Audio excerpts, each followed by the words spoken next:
ആ ഉത്സവങ്ങളുടെ ഒരു ആന്തരികമായ അന്തസ്സത്ത നഷ്ടപ്പെട്ടു പോകുന്നുണ്ടോ എന്നൊരാശങ്ക ഞാൻ നിങ്ങളുമായി പങ്കുവെക്കുന്നു.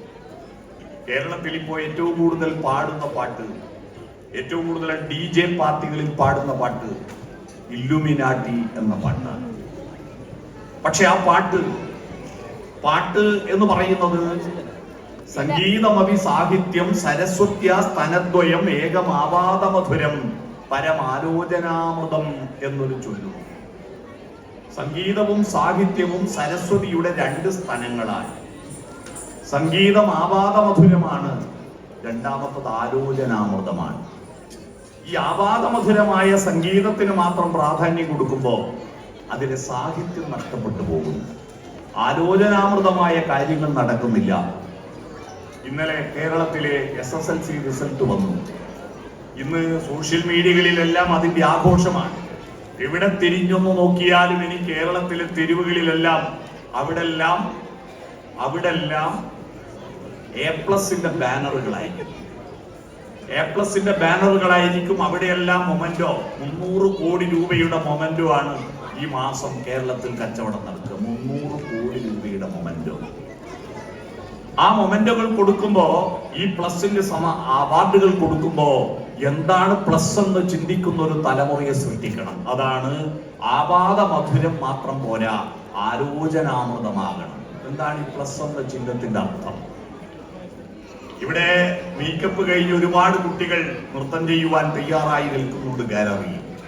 അവരോട് എനിക്ക് പറയുവാനുള്ളത്, നിങ്ങളുടെ പഠന പ്രക്രിയയിൽ പഠിച്ചിട്ട് ഒരുപാട് മാർക്ക് വാങ്ങിയത് കൊണ്ട് മാത്രമാകുന്നില്ല. അതിനപ്പുറത്ത് അതിനൊരു ആഴമുണ്ടാവണം. അവരുടെ മാർക്കുകളെല്ലാം പരന്ന വായനയിലൂടെ ലഭിക്കുന്നത്. പരന്ന വായന ഇങ്ങനെയാണ്. അതിന് ആഴമുള്ള ചിന്തയും ചേർന്നാലേ അത് പ്ലസ് ആവുന്നു.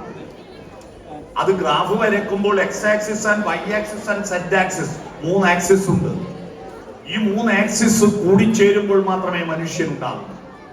എക്സ് ആക്സിസ് എന്ന് പറയുന്നത് പരന്ന വായനയാണ്, വൈ ആക്സിസ് എന്ന് പറയുന്നത് ആഴത്തിലുള്ള ചിന്തയാണ്, സെഡ് ആക്സിസ് എന്ന് പറയുന്നത് അതിനെ സാമൂഹ്യ ബന്ധമാണ്.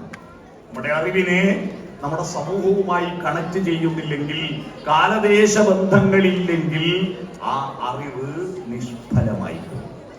കാലദേശ ബന്ധങ്ങൾ ഉണ്ടാകും.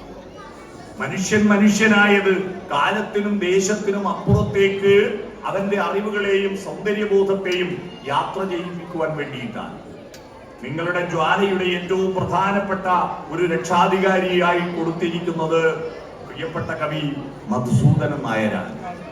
അദ്ദേഹത്തെ പറ്റി ഓർക്കുമ്പോൾ അദ്ദേഹത്തിന്റെ ഒരുപാട് നാരായണത്വ ഭ്രാന്തൻ പോലുള്ള ഒരുപാട് കവിതകൾ നമ്മുടെ മനസ്സിലുണ്ടെങ്കിലും അദ്ദേഹത്തെ കേരളത്തിൽ പോപ്പുലറാക്കിയത് ദൈവത്തിന്റെ വികൃതികൾ എന്ന സിനിമയ്ക്ക് വേണ്ടി അദ്ദേഹം ആലപിച്ച ഇരുളിൻ മഹാനിദ്രയിൽ നിന്നുണർന്നു നീ നിറമുള്ള ജീവിത പീലി തന്നു എന്ന, അന്ധകാരത്തിൽ നിന്ന് ഉണർന്നിട്ട് ജ്വാലയായിട്ട് പ്രകാശമായി പ്രത്യക്ഷപ്പെട്ടത് വെറും പ്രകാശമാകാനുള്ളതല്ല.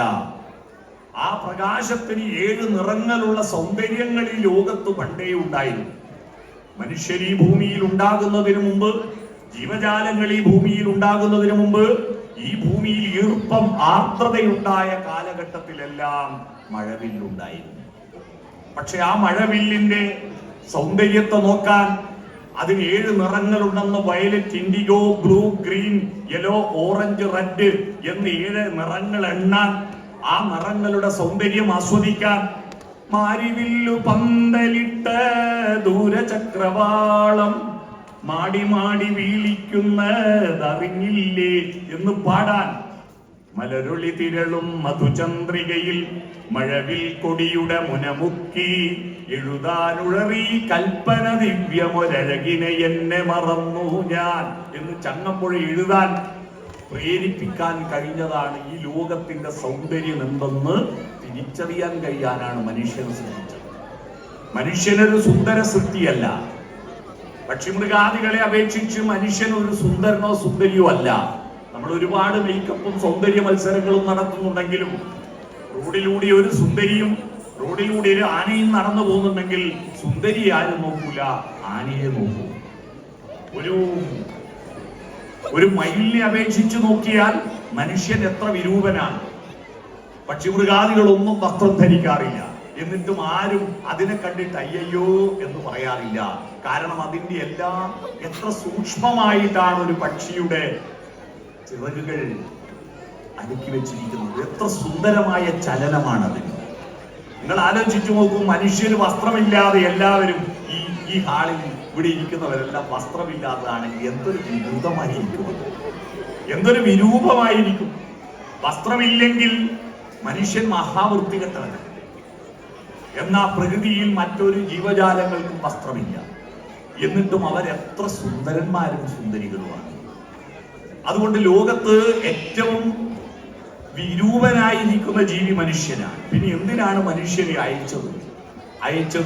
അവന്റെ ബാഹ്യ സൗന്ദര്യത്തിനല്ല, അവന്റെ ആന്തരിക സൗന്ദര്യത്തിന്.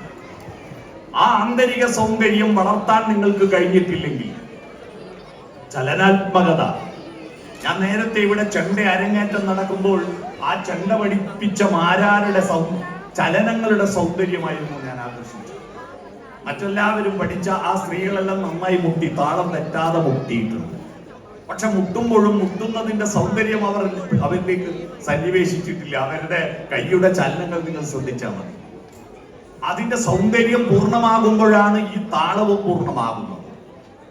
അങ്ങനെ താളവും പൂർണ്ണമാകുമ്പോൾ യഥാർത്ഥത്തിൽ ശാസ്ത്രീയ നൃത്തങ്ങളുടെ